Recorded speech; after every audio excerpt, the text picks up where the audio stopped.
Hello, hello. My name is April Malone with Yes, I Work From Home, and this is the podcast. Today I have Chris and Jordan Fischer. You're going to have to help me out with Canada, Kitchener, Oh, yes. Yeah, Kitchener, Waterloo. Kitchener, Waterloo, Ontario. Yeah. And they are the co-founders of Walk-I-Task. Yes, so why don't you go ahead, come in, introduce yourselves, and tell us how you got into working on treadmills.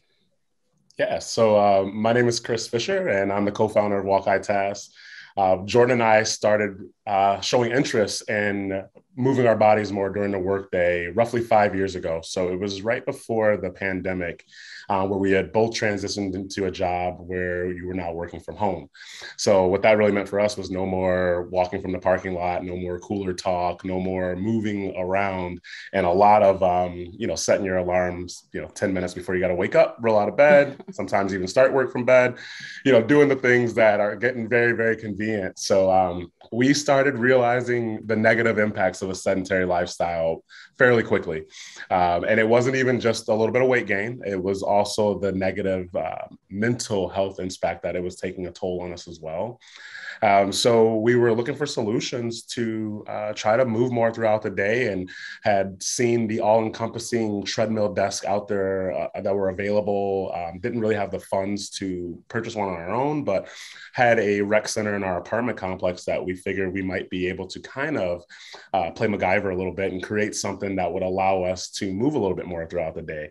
So essentially, those ideas came together. We found that the solutions on the market weren't exactly what we were interested in, and thought that maybe some people might be looking for something that was height adjustable and could expand and contract to fit varieties of treadmills and whatnot. So we started working on what is called Walk-I-Task, our height adjustable treadmill desk. So that's how we started.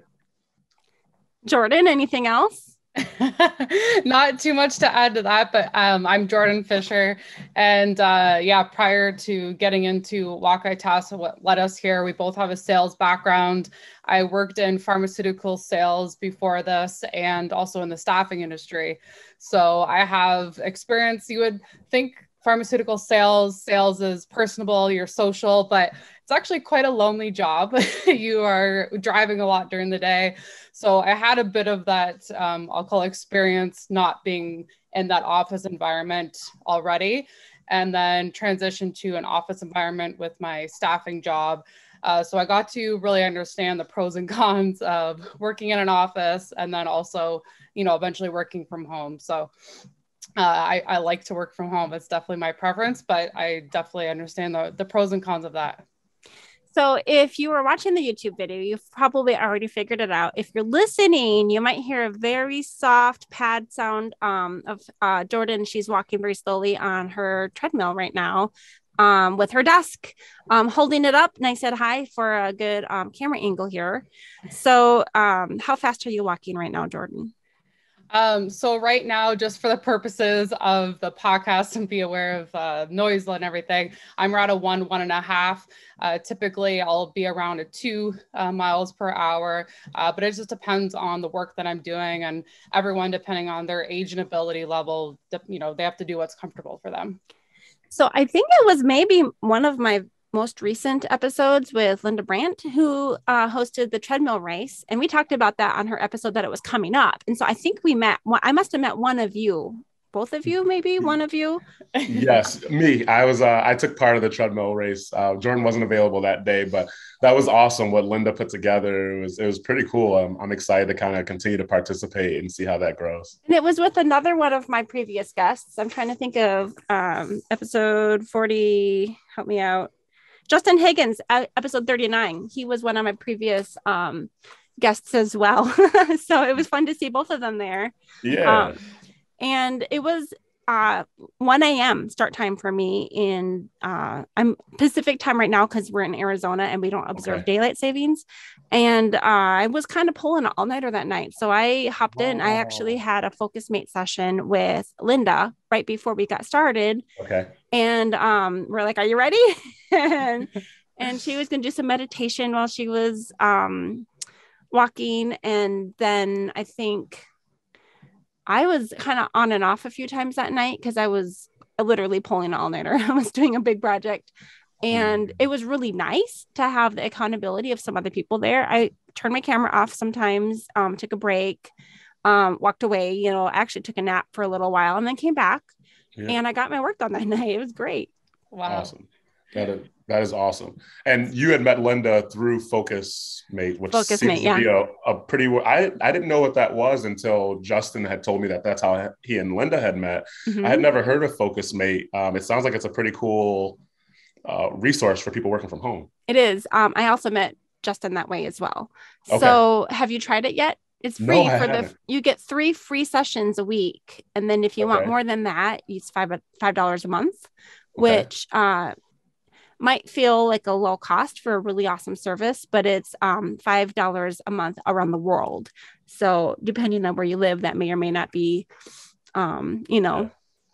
easy to attain, but the 3 free sessions a week are free, awesome. So I actually did several of those sessions in the last 24 hours, a few 50-minute and a few 25 minutes. And you just basically state your intention for the hour or 50 minutes and just say, hey, I'm working on this. What you working on? And they tell you, and then you're like, okay, see you soon. And then you mute yourselves. So it's a really great resource. I use it mostly when I'm procrastinating on something, but a lot of people use it as part of their daily routine. Like if they have a desk job or they're isolated. Yeah, that's a way to, have human interaction with someone else. And you meet people. Today I was speaking with someone who was in Russia, another one who was in Germany, because I was working at night. And so a few people in the States when it got earlier in the day, the West Coasters, obviously our East Coasters are getting up and starting their day earlier than those of us on the Pacific time. So yeah. How did you meet Justin? Do you know? Through Twitter, actually. So it's really funny. So through our business Twitter account, I'm constantly trying to, communicate with people out there that are specifically interested in treadmill desks. Maybe they already have it, but we're still trying to really understand this community because there's a lot of people out there. There's so many DIYs, like it's crazy. There's a nice amount of people that have the all-inclusive or all-encompassing desk, and then something like what WalkITask is, but also the people that built their own for years. I think there was a lady on the treadmill desk race that said she'd been doing it for like 10, 15 years or something like that. Oh, wow. Yeah. I'm like, wow, you were way ahead of the curve. I missed a few times. Right. So I reached out to Justin, and he had made a comment about looking for someone to be a part of this treadmill desk if they got it together. And I'm like, well, we would love to give away a desk to someone or be, some kind of way promoting or be a part of it somehow. And just thinking, okay, this is probably not going to come up. This is a random tweet. And then, I don't know, less than a month later, he reached out and said, hey, are you still serious? And we're like, of course. So we jumped on a nice, probably 30-minute, 40-minute call with him. We were both on our treadmill desk, just kind of talking about him and Linda and what their ideas were. And then, we were finally able to experience it last month, and looking forward to this month. But I think it's really, really cool what they're doing. It really promotes moving your body, exercise. It's so important, and it's so easy to just kind of melt in your chair all day. Mm-hmm. So what they're doing, I feel like, is going to help bring others together to say, hey, you're not alone. There's someone else out there that is finding this valuable as well to move their body. And it's such a simple, we're walking, so. There's another one happening on September 23rd. It is Friday morning, early Friday morning. Again, it's going to be starting. I think they're still trying to get some of the people who are, say, in Europe or other parts of the world to be able to catch us at different times. I'll try to get the link put into the show notes so that people can find it. But it's just a treadmill desk race. If you Google that, you might find Justin and Linda and their Google form to get entered in. And I feel like they just asked for a few pieces of information, like, what is, and there wasn't a lot of verbal interaction in the actual Zoom. I think there were breakout session options and there were some chat feeds happening in different places. But for those of us that needed to just work and put our heads down and get it done and just know that there's other people in the same boat, it was pretty quiet, focused environment, honestly, which was nice. I was worried that it would be distracting. I think that they popped in and said hi, like when Justin and Linda changed, and then again at the end. But it was kind of a little something for everybody, which was nice. Yeah, I couldn't agree with you more. I think that's where maybe that Focus Mates experience like came into play, because that was my fear too. Is like, man, I got a lot of work to do today. Like, I want to be a part of this, but I don't want to interrupt. And then if I'm going to be a part of it, I want to be a part of it and participate. So I thought it was really nice that it was a chat, but like, people were clearly, zoned into their other screen or, working, which encouraged me to work more. Yeah, really, for so sure. I thought that was pretty cool. Okay, so let's go back to the way back. You guys have been together working from home for how many years now? So we started working from home 2017. So we were in different jobs. And then we started working full-time Walk-I Task 2019. So that was a transition for us. And it was more or less seamless because we'd already been doing it since 2017. So you worked in the same office or separate offices? Yeah, so we've kind of it's been a bit of a trial and error for us. We're obviously mindful of being married as well, and want to respect one another's spaces. So what we've kind of come up with is typically we'll have a lot of tasks that we're doing together throughout the day, and then different tasks that we're able to maybe do separate. We'll, maybe Chris is in our office and then I'll be down here on the desk walking, or on, kitchen table. We just try and stay away from places like the couch or bedrooms where we know that space is for time for us together and not work related. Absolutely. And so do you have one or two treadmill desks? Just one. We were like, you know what? We need a really wide treadmill so that we can put a really long desk on it, so that we can both take meetings like this and be right next to one another. I'm jealous right now watching her kind of walk. I'm like, man, I'm looking at my Apple Watch. Like, I gotta get my step count up. That's awesome. So are you up in the office right now in a different floor? Different floors. Yeah. I'm up in the office and Jordan's in the basement working. So I'm glad the signal's working down there. I think it is. Yeah. I have interviewed more than one married couple that have said, or a guest who also has a spouse who works from home, and they have often said that they work in different spaces. So it's very rare. I've seen a few people build like a side-by-side desk, like the desk to rule them all kind of thing. Yeah. But if anyone has to take a phone call, that means that someone else is booted out of the room or being distracted. Exactly. Yeah. And I like, sometimes we like to listen to podcasts. We've got things going on. There's usually something else going on. Since I was young, I'm not someone that likes to be in like complete silence. Like, I'd rather it take me an extra additional hour of work or out of my day and be interrupted by someone, coming in or talking or bringing something up or anything like that. So usually there's a little bit of music going on or something. And maybe sometimes we don't want to listen to the same music that morning.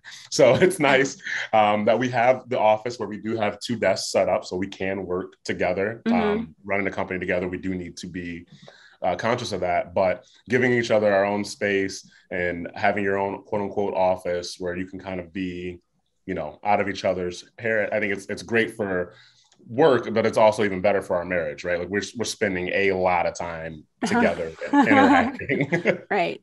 Yeah. My husband worked from home for the better part of the 2 years when many people were working from home, and he's been transitioning back into the office more lately, but we had desks set up side by side in our bedroom because we have a 3-bedroom house with no den, no family room, no office, no bonus, nothing. I mean, it's just like bedrooms and like one little tiny living room. We live in Arizona where they put some of the houses really close together and they're very efficient in their space and maybe too efficient in some ways.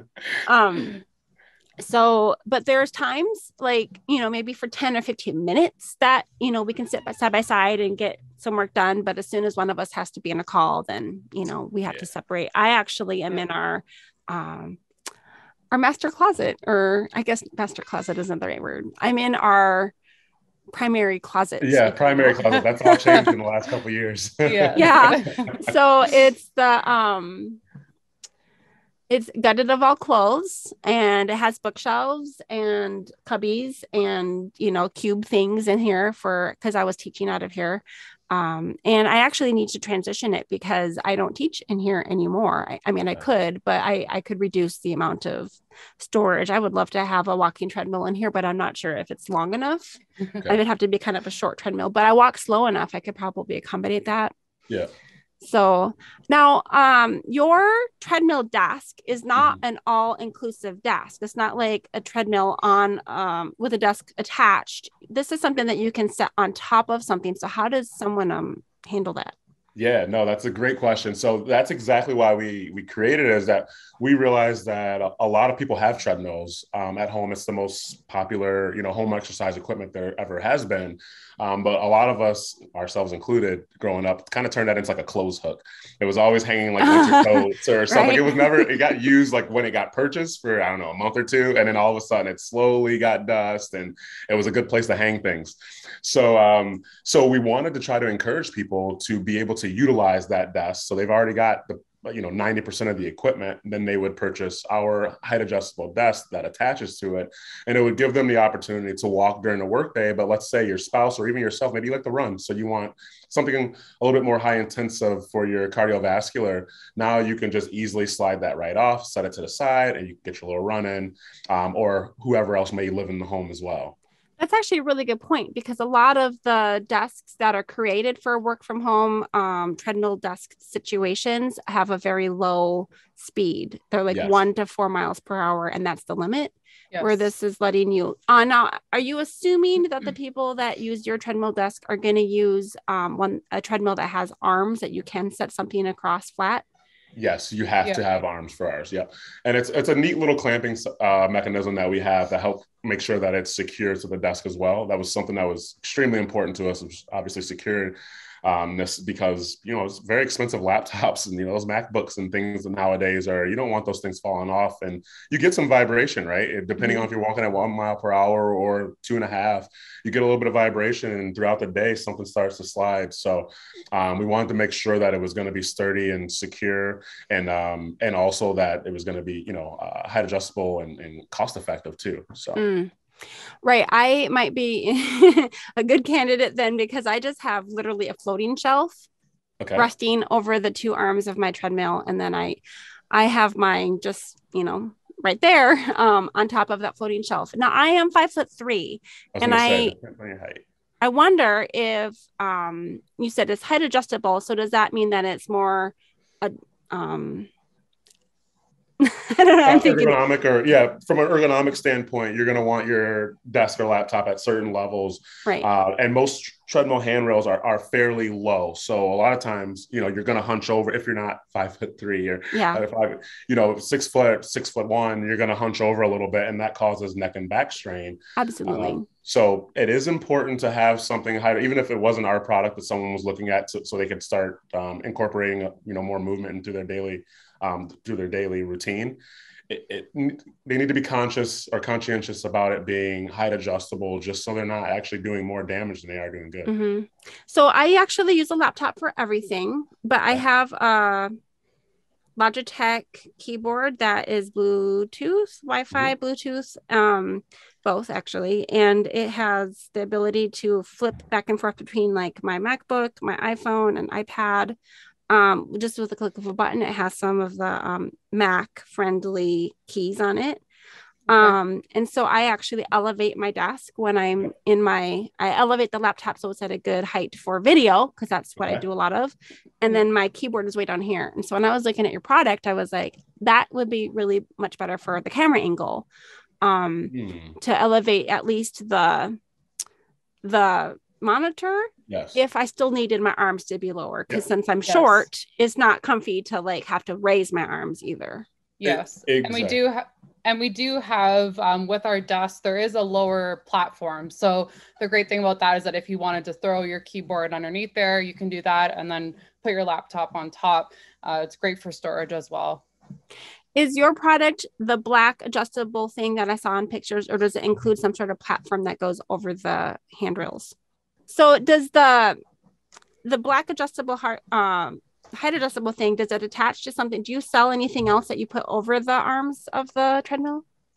So it's all in one encompassing. So the clamps slide over the handrails of the treadmill, and then the platforms are all connected. So there's a knob that's connected to the bottom platform, and that's what raises the top platform to go to the height that you want it to be at. Yeah.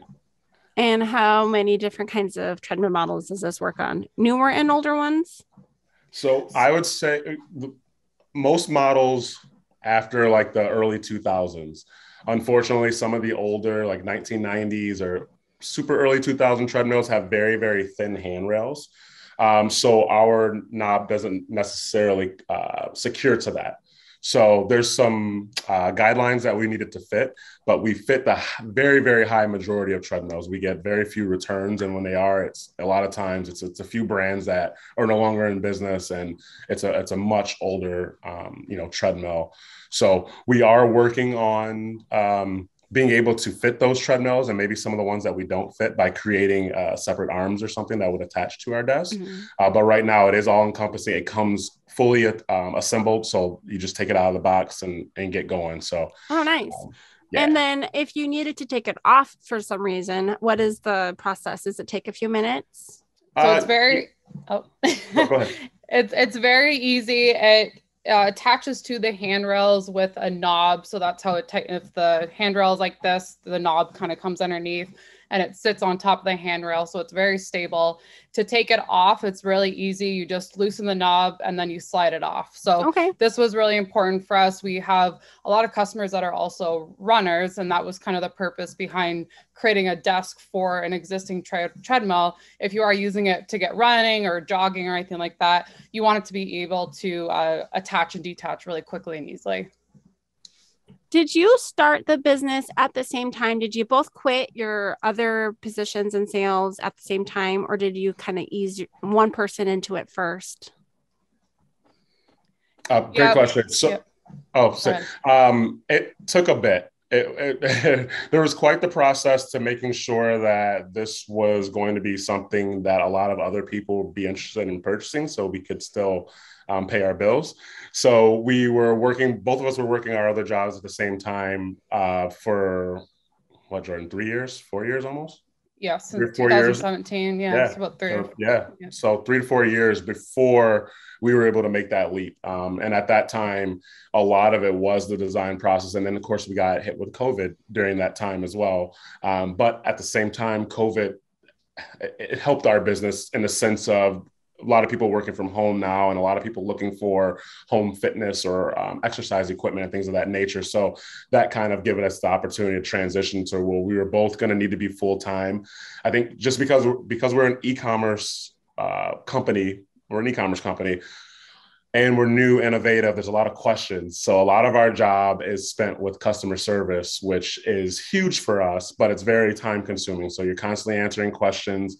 We have a live chat on our website, and it's not a bot like most places. It's Jordan and I. So, it's hard to be able to fulfill, great customer service, have great customer service while we were still working at our other jobs. So once we felt comfortable, saved up enough, felt comfortable that we could transition into full time and really go 100% at it, we did. And that wasn't really until, December of last year when we went full tilt. Okay. So you were still working your other positions through 2020? Yeah. Yes. Yeah. Yeah. So yeah. And then we were able to transition. So it was good. This was in the making though. This was the plan. It kind of had a little hiccups and speed bumps like everything else, but it did work out kind of what we were kind of envisioning, to be honest. Go ahead, Jordan. Sorry, April. Yeah, I was just also going to say too that we'd done some testing with some different Facebook ads before. We created a landing page so that we ran some ads to see if there was any interest. That made us a lot more confident to be able to move forward and say, okay, we're quitting our full-time jobs and moving over to this. We had a lot of people that were submitting their emails to be notified when we launched, and a lot of website traffic and a lot of interest. So that definitely made us a lot more confident to make that decision. Yeah, absolutely. So about how many hours a day do you find yourselves each spending on the actual treadmill desk? I would say about an hour and a half-ish. It depends on the day. There's some times where Chris and I need to work together. And so we're in the office a bit more where we're standing and we'll walk around and try and pace in the office. But there are times where we can, have kind of working on separate tasks where one of us comes down. Typically part of a routine is either Chris will go for a walk outside in the morning. I'll come down here and maybe handle some emails for, 30, 45 minutes, and we'll kind of swap, throughout the day. But I'd say about an hour and a half on average. Yeah. So you mentioned a live chat. So that's like a typing type of thing. Do you also answer calls? Oh, yeah. Oh, yeah. Video calls, phone calls, all that good stuff, which, again, is one of the things that made us want to move more, is because when we were working our sales jobs, all emails, all phone calls. And the first thing I do whenever I get on a sales call is I stand right up, and then you're all of a sudden pacing and you're in a good conversation. It's like, I'm doing all of this already. So it was very natural for us to be able to do most calls, if not all, we can take on our treadmill desk. Now, again, if it's too loud or something like that, then we will definitely shut it off. But we don't really run into that issue at all, to be honest. Yeah, I can see. It depends on I don't know, do you use like a noise canceling headset when you're taking calls too? No. We need to invest in one. When we got your email, we were like, oh man, we really need to invest in like a better microphone setup and headphones. I'm like, I've got my Apple headphones from like, I don't know, 1999. Yeah, I don't even know that they have really a noise canceling feature. I'm holding 2 pairs of kind of old Logitech ones that I just used from back when I was teaching English online. And I think a lot of times people, when they think of noise canceling, they think of like the new AirPods. They have a noise canceling feature for you in your ear to eliminate the noise around you. But the microphone can be noise canceling for your client. So like I know you mentioned that you don't have any animals, but if you had like a dog barking, it wouldn't always come all the way through if they were like in the next room. So it does help eliminate some of that extra noise. It's nice. Okay. I mean, if you're really I'm getting vibes that you're a big Logitech fan. Did I mention it? I did. I should probably reach out to them and see if they want to. There's our sponsorship right there. Yes, that's the one you're talking about. Yeah, right. I do have a few things around. Yeah. I'll be talking to them next. So, but yeah, this one, it was just recommended. I think it's like the Logitech H390 or something like that. It was, the first thing that someone recommended when I was teaching, and because that was a requirement for some of those English teaching companies. Okay. So, what kind of computer situation can you accommodate on your treadmill desk stand? Like, are we talking just a laptop, or is there any extra monitors happening here? Yeah, just the laptop. So the platform is about 20, it's 23 inches by 11 inches. So it's going to fit comfortably your laptop. I wouldn't recommend really putting a desktop on it. Now, my office, I need my second monitor, and sometimes I wish I had a third.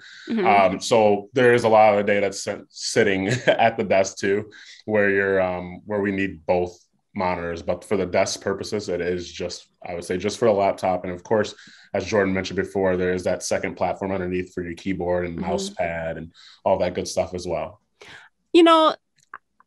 Maybe there's people that walk on a treadmill 10 hours a day, but I'm never going to be one of those people. No. So there are certain kinds of tasks that are easier to accomplish. I can't really do like fast writing necessarily when I'm walking, even slowly, but it is easy to, listen to a webinar or respond to emails real quickly, mostly reading, as long as the walk isn't too bouncy. Yeah. What kind of tasks? You mentioned answering emails down there. Anything else that you find yourselves doing on the desk? Yeah, answering emails, a lot of social media, different customer emails and outreach. Even outside of work, we like to use our desk for different like monthly going through our finances and, the not so fun stuff, online shopping. So we try to not, even if it's not just work related, there are other tasks that you can accomplish while, walking and working or. Do you find yourselves, because you're in Canada and I don't know how cold it gets where you live, But in Arizona, the hot summer is almost impossible to walk outside unless you're going at like 4 a.m. So we actually usually put the treadmill into the garage during the winter. I was Okay. thinking that I'd be using it in the garage in the winter time, but then the garage got kind of full. But now that it's summer and hot, it still is here in Arizona, still hot. It came back in because I'm like, I need to get back on that thing. And we Yeah. pulled it out of the garage for the treadmill race. And I'm thankful we did because it was needed. It was Yeah. needed. Okay. That's awesome. And your guys' temperature, do you find yourself using it year round or? I definitely year round for sure. I think, I'm trying to think. That's a great question. Year round for sure. We're using it year round for sure. I'm just thinking about my morning walks. They do start to get a little less in the winter when it gets cold up here and maybe the snow hasn't been quite shoveled on the walkways, that we're actually going to use it quite a bit more. But still, I'm with you. I'm not a 4 hour a day walker on this. And even with it's our product, an hour and a half, 2 hours is great. I love it first thing in the morning. And I love it after lunch. I had just eaten before I got on this or got on the call. And like, I wish I was walking right now to like walk it off before I get the itis or whatever people call it. So there's definitely a time for it. I know there's some treadmill desk gladiators out there that, they're wearing through shoes. I'm in a couple of Facebook groups. And it is hilarious seeing some of these pictures that people post. I think people probably overpost, but someone had just wore out completely a pair of shoes and they're like, oh, they're finally worn out. But granted, there were like holes in these shoes. I'm like, these shoes were worn out like last year. They didn't like finally get worn out. Well, and then when we were doing our treadmill race, there was a gentleman, I think he's the one that wrote the book about death by sitting or something like that. I should look that up and get the correct, if I ever interview him, I'll get it right. But it was about, sedentary lifestyle, how it can kill you. And he was on a treadmill desk. Was it I don't think he had a treadmill desk. He was on a treadmill, but it was manual and he was basically powering it with his own body. Okay. And he was walking barefoot. This was one of the guys from Europe. Okay. He was barefoot on a treadmill desk or on a treadmill. And but he's walking very slowly. So, but I think he stays on it for the majority of the day. Wow, that's impressive. That is more power to you. There's studies out there that show that your life expectancy is going to grow. I bet. Yeah. He probably wrote that book. Yeah. Do you want to talk at all about your dynamics as far as like socialization and just more general work from home stuff? Like, how do you guys, since you're working together and you're working from home, how do you get out? Man, I love that question. I love that this is where we're going with this podcast, but it's hard. I'm just jumping in this because I'm not from where we live. So I'm used to being very social and having lots of friends and, maybe once, twice a week, you might get together and do something. And I found it a lot harder once I moved to Canada. I also didn't put myself out there. I started working from home right away when I moved to Canada. So I didn't have, the guy next to you or a girl next to you who, or even the softball team that I was in before and stuff like that to force you to get out there. And then of course, COVID hit. And I don't know if that just gave me an excuse to, I'm starting to look at it now. I'm like, COVID, okay, I probably could do a better job at meeting people, but that didn't help the cause necessarily. So now, we try to go to work out at the gym. I try to go out to the gym every single day, or most days, I should say, get outside. We've got a couple neighbors that are fairly friendly to get that conversation going. Lots of FaceTime. So again, not even getting out, but lots of FaceTime on my evening walks with like friends to really just try to talk to someone that's it's not work related. And Jordan and I, we're communicating all day. So we both want to break from each other, as well. At least I think you do. No. I was like, speak for yourself. You might have to edit this out. No. So that's where most of our social, socializing goes. She's got an awesome family that's not too far away. So we do see them a bit. But it's hard. I find it very difficult when you're working from home, when you don't have those layup relationships where it's so easy because you see them every day. You hear about their kids, little Johnny's got a soccer game and, oh, you want to go to the baseball game today or whatever. Those are no longer a thing in my life. Right. That was kind of a surprise for me when I started working from home. First of all, after a few weeks of working from home, I realized how much I did miss that. I won't call it a walk into work. I'll call it a run because I was always late, with my personality. I'd park 7 full blocks away. That's where I could get free parking from when I worked at Mayo Clinic in Minnesota. And I was like jogging, fast walking, or straight on running. And it never occurred to me how much exercise that was providing me. And then on our break and at lunchtime, I would go run errands and I'd be walking into the downtown area and all around. And you have to be a lot more intentional, I think, when you work from home about not only exercise, but also your social life. Mm-hmm. Absolutely. That's something we hear a lot from our customers, that they're, they say when they're at the office, they're getting over 10,000 steps a day. And then now they're working from home, they're more like 2,000. So they talk about that they have to almost plan time to go for walks and move their body, or set a timer on their phone to every, hour to go stand up and walk to the furthest bathroom in your house. It sounds silly, but some of those small things really do add up. And I think a lot of us are experiencing that. So planning and being intentional, and resources like our Walk iTask desk that can help you throughout the day, so it doesn't become another task that you're adding. A lot of us are very busy, or you have families or kids. And then it's like, okay, when am I going to exercise? If you can get more of that movement in during the day, so you're not saying, hey, I got to go for an hour walk after dinner when Johnny's baseball game is going on, then that's helpful.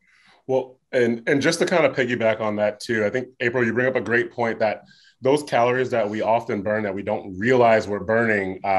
Dr. Levine is one of the original people with the treadmill desk. He helped come up or invent the all-encompassing treadmill desk 25 years ago or something like that, 30 years ago. And what he also coined was the term, I'm not sure if you heard of it, but called NEAT calories, N-E-A-T. So it's non-exercise activity thermogenesis. And it's easy to look up. You could maybe even throw this in your notes, but it's all about the exercise that you do when you don't realize it. So this includes like washing the dishes, raking the yard. This is the reason that you see so many, construction workers where they're more fit and their forearms are big. And it's because they're doing these tasks in their daily life, and they don't necessarily count that as exercise. This is just a routine thing that they're doing. So some of those calories, we forget about those walks or runs from the parking lot to the office, and just doing stuff, moving your body, cleaning, like you're burning calories when you do these things. You don't give them that credit, but they're important. So when you stop doing some of these things, they add up really, really quick. One thing I like about working from home, and it can be a negative, but it can also be a positive. It depends on how you structure your time and your life. But realizing that you don't automatically get all of these things while you're working actually gives you more time back to do those things such as exercise and social life in an intentional way with the people that you want to, when you want to. Absolutely. If you make, a point of getting out and exercising or getting out and being with people, at least you get to hang out with people that you want to. Absolutely.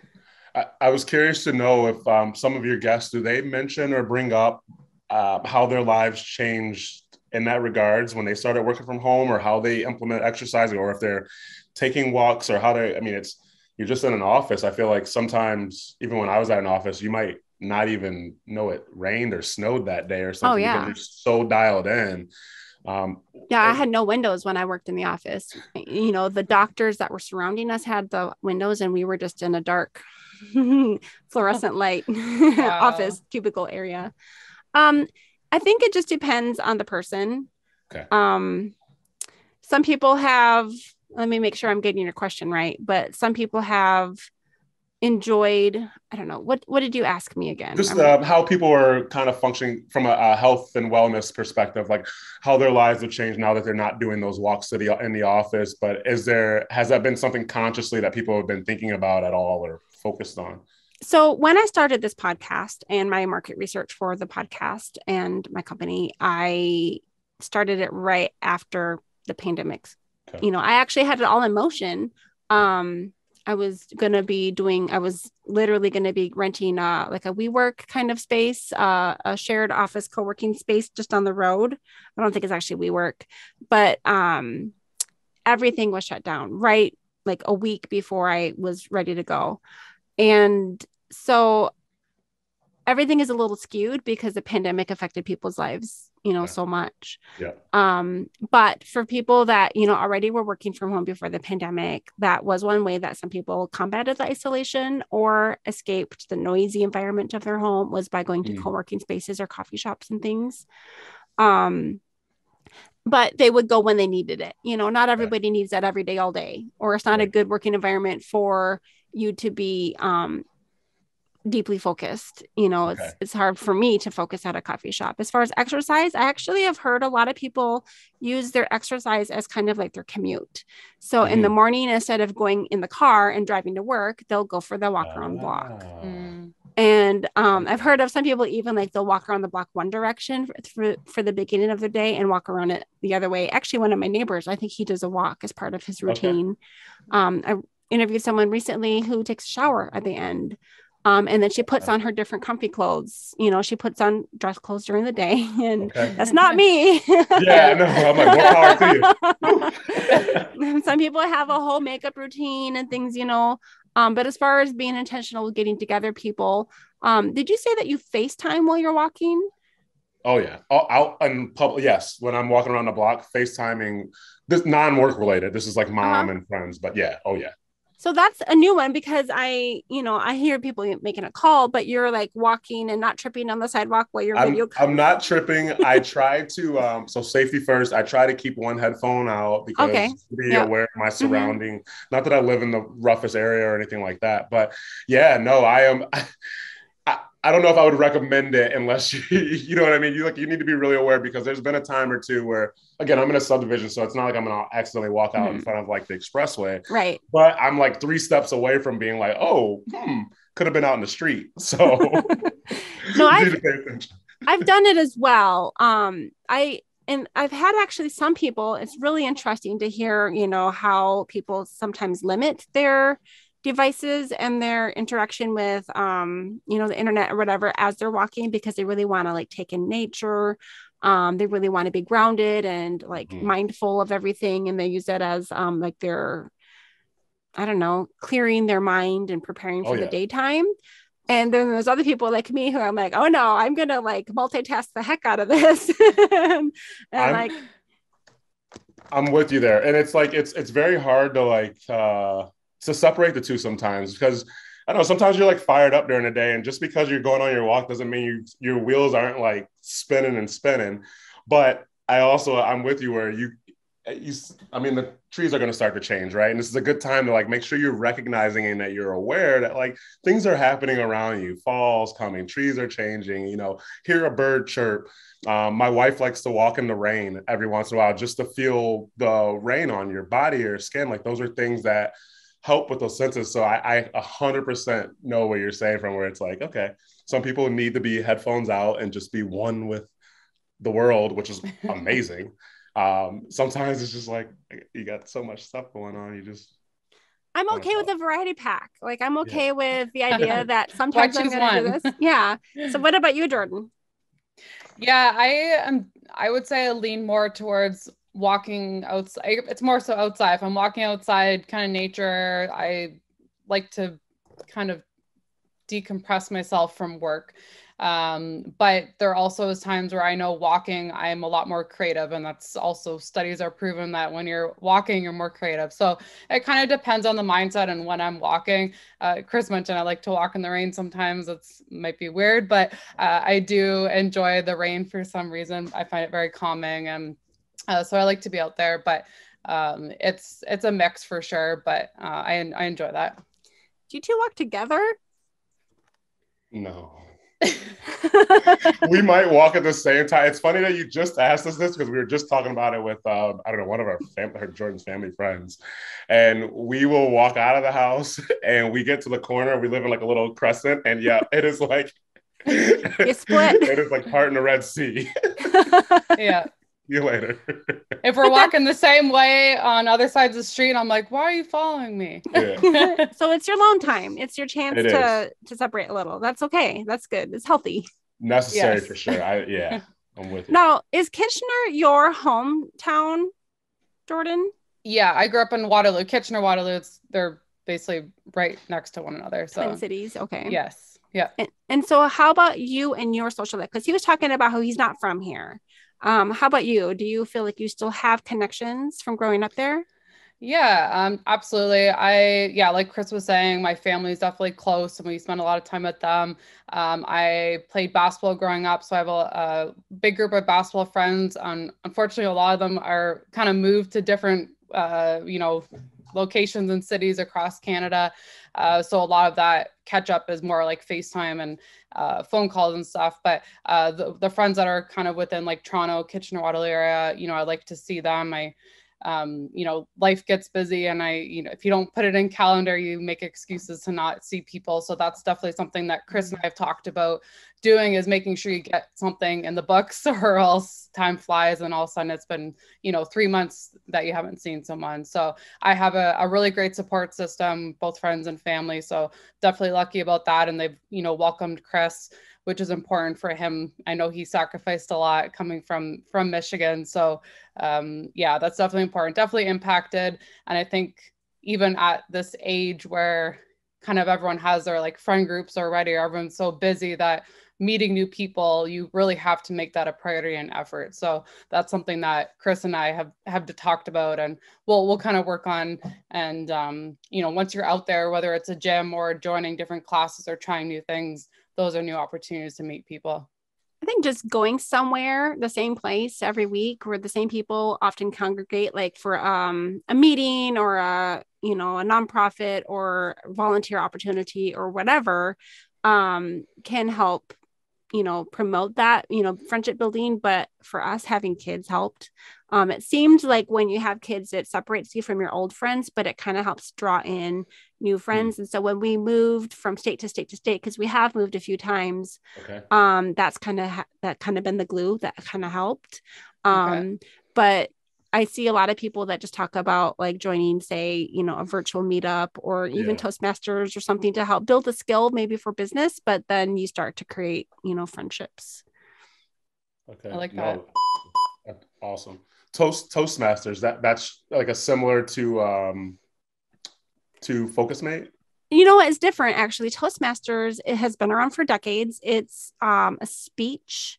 It helps people learn how to do public speaking. And so it gives you an opportunity to listen to other people present something and you can give feedback. And it's just helping them, say, reduce some of their ums and uhs, which I am not good at doing. I haven't been part of Toastmasters, but I know This is awesome. I visited it when I was in high school.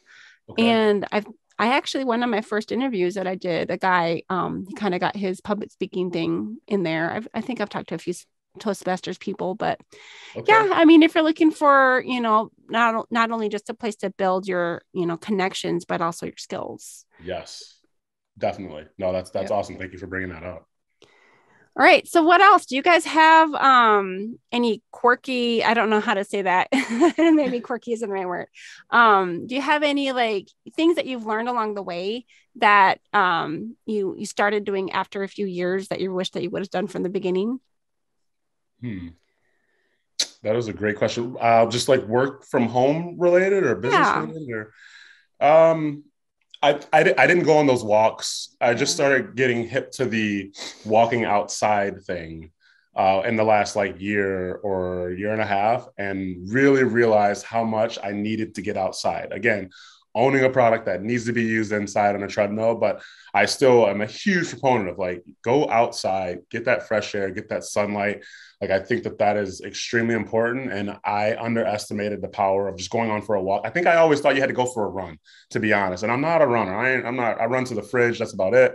Um, but just going out and going for a walk. Like I have a Run Keepers app, and I do a challenge with my mom, and I that's one thing that I wish I would have done earlier. I think I would have been just a little bit ahead of the curve with just my health and wellness in general, instead of feeling like I'm catching up a little bit. What is Run Keepers app? Is it similar to kind of like MyFitnessPal and how it tracks you Pretty much, yeah, and it tracks your routes where you run or or walk walk? every day, walk every day, and then you can do little challenges where you can meet people or challenge people or challenge your friends, and then just kind of have like, let's say our monthly challenge right now is 75 miles.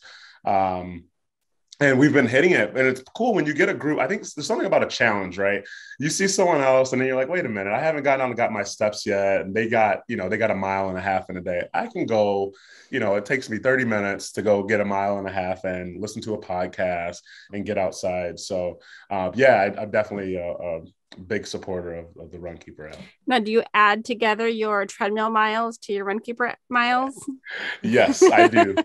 And my sometimes the competition doesn't like that because they're like, how are you getting so many miles? Like, don't you have a job? Don't you work? I'm like, yeah, I'm currently working at my job while I'm leaving you in the dust right now. I'm taking first place.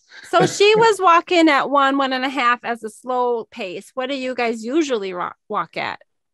I would say I'm usually around 2 to 2.5 if I'm watching something or listening to something where it's not requiring me to type as much, then I can go to 2.5, maybe 3 even. But typically if I'm walking and doing emails or on a Zoom call or anything like that, I would say closer to the 2 miles per hour. Yeah. About the same for me. 2.5 when I'm typing, and then if I'm just watching something, 3.5. And then it's kind of neat. Our desk, it tilts. So if you want to put your treadmill on an incline, you can tilt the desk so it's still flat and stable, even though it's on an incline. So you can actually walk uphill.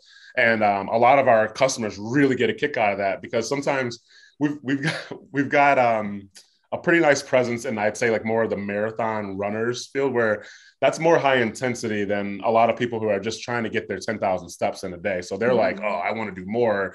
They're asking us questions like, can they run and type? I'm like, A, not with our desk. That's a liability.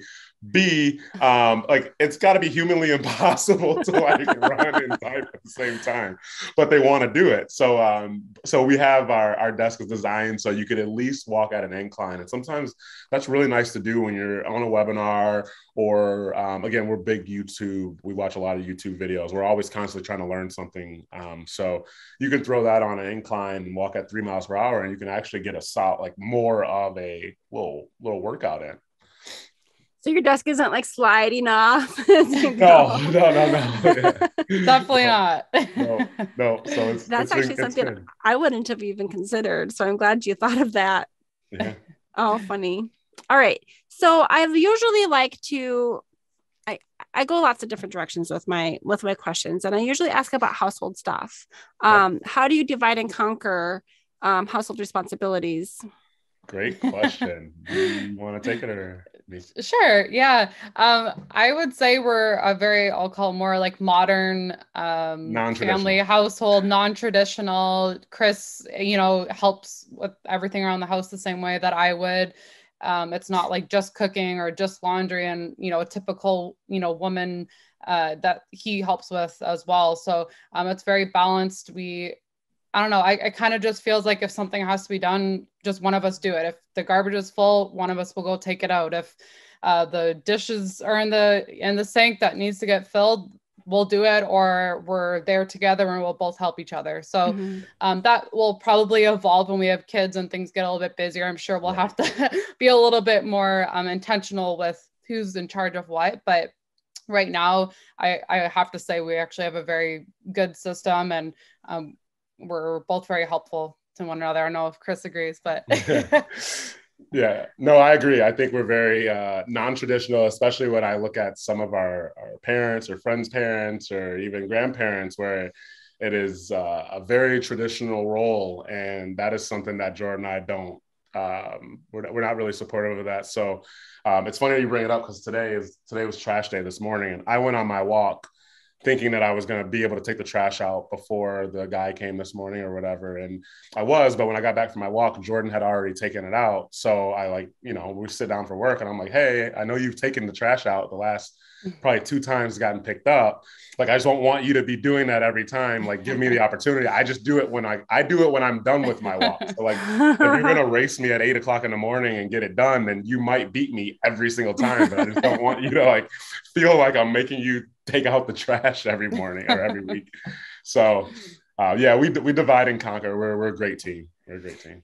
Yeah, it sounds like us. We, in many ways, I think that my husband probably pulls his weight even more than I do some days, because he's really good at cooking and I'm really good at eating. Nice. It's a good But balance. that reminds me, as soon as I hang up with y'all, I need to go take the trash cans back in because he's really good at taking them out, but sometimes I have to make sure to get them back in. There you go. I was looking at your form and it says that you typically work about 50 hours a week. Is that both of you are working at about 50 hours a week? I mean, yeah, at least. Yes. Yeah. At least. We're, Yeah. we're I was going to say that's a low number. I was going to say, and if you ask me, like this week, we're tracking hard. The last 2 days have been some really late nights. I mean, I know I'm talking to someone that burns the midnight oil. So yeah, we're minimally, and it's never ending, right? Yeah. Like it's the weekends, it's the customer chats, it's the dealing with logistics, and we only fulfill orders in the United States currently. We're actually in the process of launching our Canadian fulfillment center next month.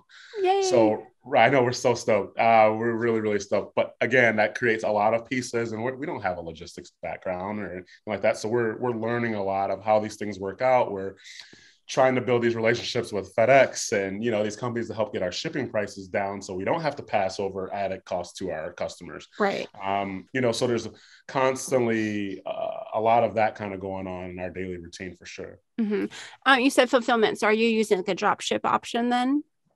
We have a warehouse. We built a relationship with our warehouse in Canada and Michigan. Wayne, Michigan is where we have our US warehouse there. So it's not drop shipping. We built a relationship with them, so it's not like some other companies that you might be thinking of with random products everywhere. They kind of have their typical stuff, and we spoke with them and we were able to build a relationship for them to help us out as well. Cool. So you don't have physical product in your house?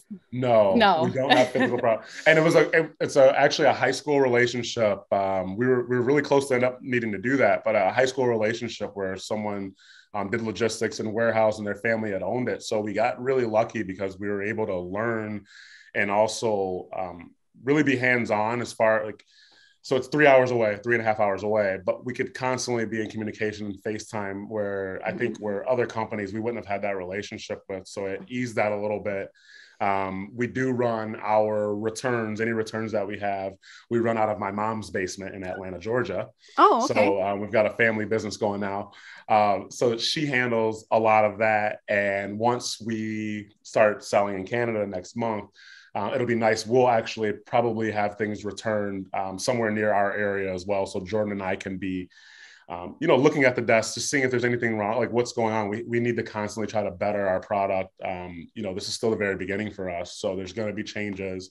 It's our baby, of course, and we don't like saying there's anything wrong with it, but we do understand that the customers are going to be the ones that tell us what needs to be changed or how we need to adjust or adapt to different things. So, so we do. Yeah, we have a couple fulfillment centers, and we were honestly this close to turning our basement and garage into an all-out fulfillment center here in Canada. But Jordan was able to do some really great work networking with somebody that we could trust that we're gonna, kind of give a shot for our launch and then see how that goes.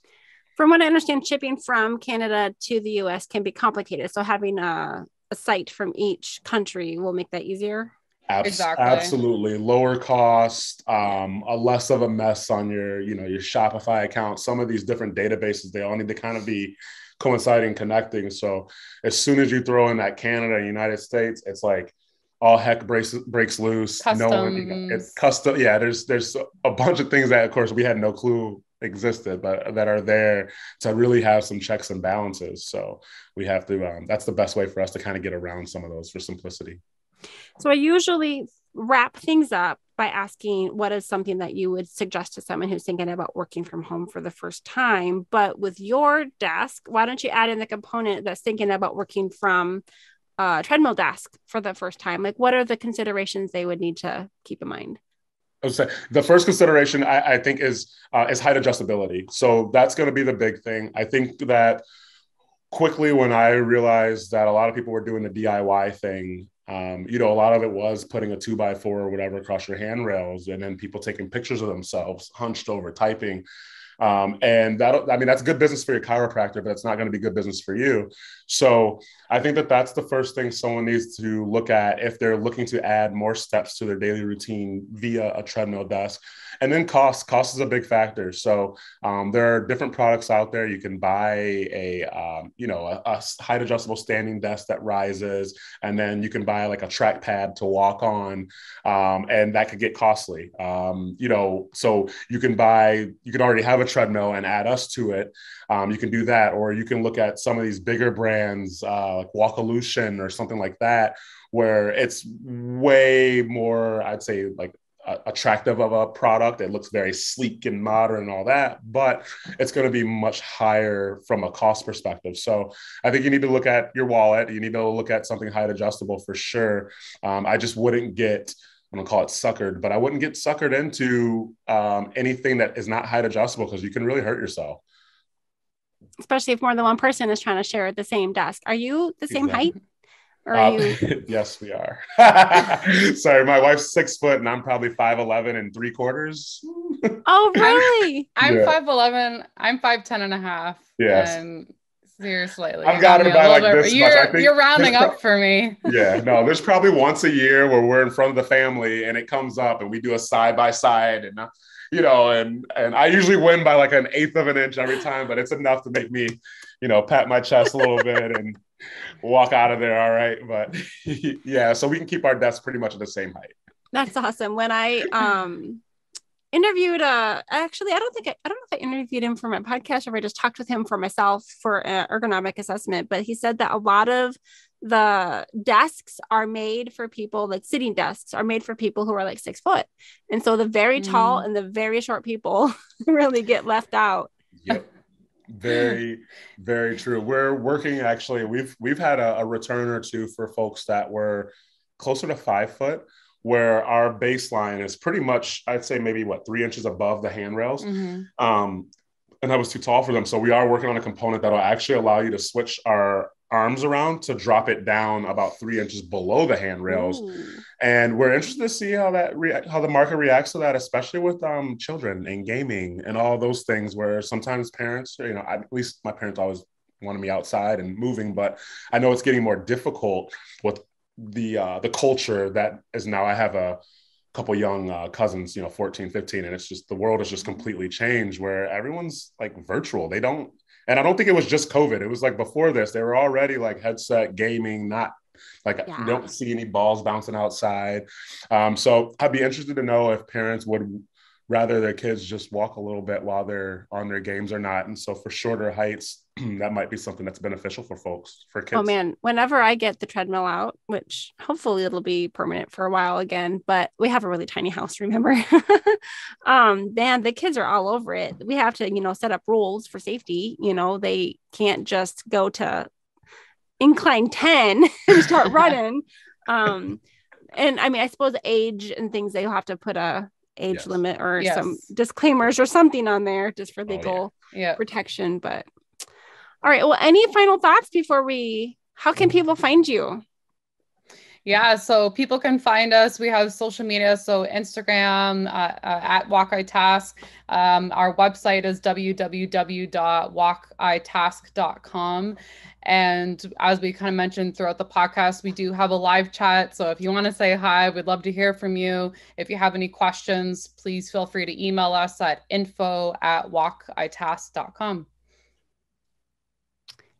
I see on the thing here that you mentioned that you might want to do a discount code. Do you want to mention that too? Yes. Let's. You don't have to. Well, no, that's perfect. We'll make a code. It'll be April 50. Is that okay? Or would you like anything? Yeah, that's fine. It says WFH 50 in the form, but whatever you want to do is fine. Let's do WFH 50. So discount code WFH 50. Please include that so folks can get a discount. We also offer free shipping and a 21-day trial. So that way you can try it out. And if you don't like it or don't want it, you can send it back to us. Well, that's super great. So if you are 5 foot and thank you so much. Any other final thoughts before we wrap up?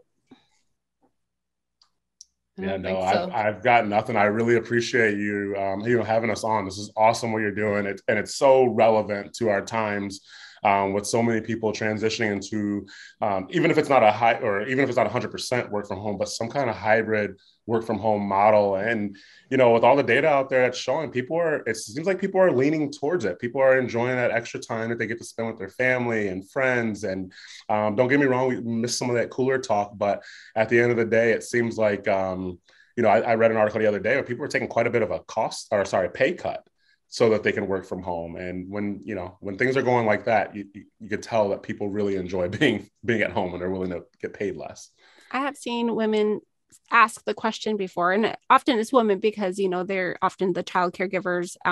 People have been asked, like, what kind of pay cut would they be willing to take? And I think they're usually 10,000, or other people are like, you can't put a price on not being able to work from home, so right. I wouldn't do it, or. And it seems like there's more companies that are open to that concept now. I was reading another article the other day too, and it was saying that between 45 to 58% of people are either full-time working from home or in some type of hybrid work model. So there's a lot more pressure getting put on these corporations to offer that. Now I understand not every job out there, some people have to show up and go to work, but physically, but that is really something that I think is positive, and especially for people with families and just busy lives in general. Mm-hmm. If you want to be able to go to your kid's game or you need to be present at home, I think jobs need to have that flexibility, especially if there is that option. Yeah. I think that the flexibility and the ability to work from home are probably two of the best benefits now that you might expect. And now that we've tasted it, now that everyone has had a chance to try it, they like it. Yes. Companies, the time you save, sorry. Go ahead. I was going to say the time you save on your commutes in the morning, the money you save by not going out to lunch, or gas as well. So there's a lot that goes into that decision. And I think it's better for a lot of people's mental health as well. And so it'll be interesting to see where this continues to go. But I think that is a silver lining from COVID, that it has created this very unique segment of people that are working from home now. Absolutely. I think I could keep talking about this all day, honestly, but I'm actually getting to record more than one episode today. So I am going to say thank you very much to both of you, Chris and Jordan, for taking the time. It was fun getting to see you in action. Jordan, looks like you might have taken a break after a little while, right? Yes, I turned it off, but I appreciate you allowing me to get some steps in and multitask. Yeah. All right. Well, we will look forward to hearing more from you and Walk I Task and the updates that you're going to be putting out there. So if you're in Canada, stay tuned. Yes. All right. This has been April Malone with Chris Fischer and Jordan Fischer, and we'll see you next time. Thank you so much. Bye-bye. Bye.